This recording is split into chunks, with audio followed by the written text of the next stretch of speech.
చెప్పడానికి కారణం కూటమి ప్రభుత్వం ఈ ఏడాది కేవలం సామాజిక పెన్షన్ల కోసమే దాదాపు 33,000 కోట్లు పైగా ఖర్చు చేయనున్నది.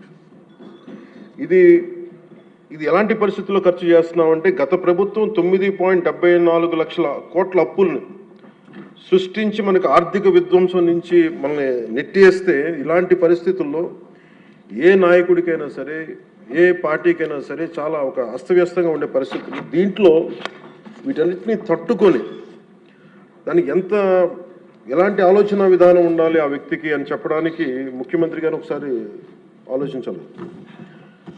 పయ్యావుల కేశవ్ గారు ఆ రోజు బడ్జెట్ ప్రసంగంలో వారు చాలా బ్యూటిఫుల్ కోట్ చేస్తూ వెళ్ళారు.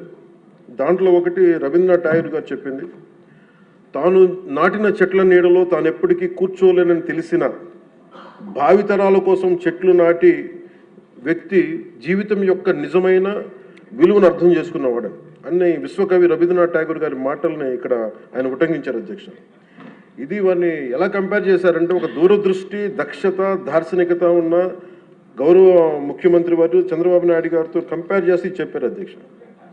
ఎందుకంటే మనకు ఉన్న పరిస్థితుల్లో ఉన్న పరిమితమైన వనరుల్ని ఉన్న మానవ వనరులు ఎంత సమర్థవంతంగా వాడుకోవాలి అని అనటానికి ఆయన దూరదృష్టి, ఆయన పరిపాలన దక్షత, అలాగే ఆయన దార్శనికత ఈ రెండు ఈ బడ్జెట్లో చాలా స్పష్టంగా ఆయన గైడెన్స్ కానీ వారి పయ్యావుల కేశవ్ గారితో కలిసి వారు దీన్ని తీసుకొచ్చిన విధానం కానీ మనస్ఫూర్తిగా గౌరవ ముఖ్యమంత్రి గారికి మనస్ఫూర్తిగా ఈ సభ తరపున వారికి అభినందనలు తెలియజేస్తాను.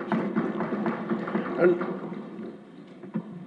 ఈ ప్రభుత్వం దూరదృష్టి, దక్షత, దార్శనికత ఉంటే గత ప్రభుత్వం ధ్వంసం, విధ్వంసం, విచ్ఛిన్నంతో కూడిన ప్రభుత్వం.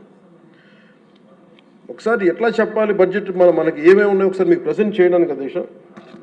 మనకు వాళ్ళు వదిలేసి వెళ్ళింది 9.74 లక్షల కోట్ల అప్పులు అధ్యక్ష. ఈ కూటమి ప్రభుత్వం 20 నెలలు పాలన సాధించింది ఏంటని చెప్పడానికి ఉదాహరణకి అంటే ఎలా ఉన్నారంటే వీళ్ళు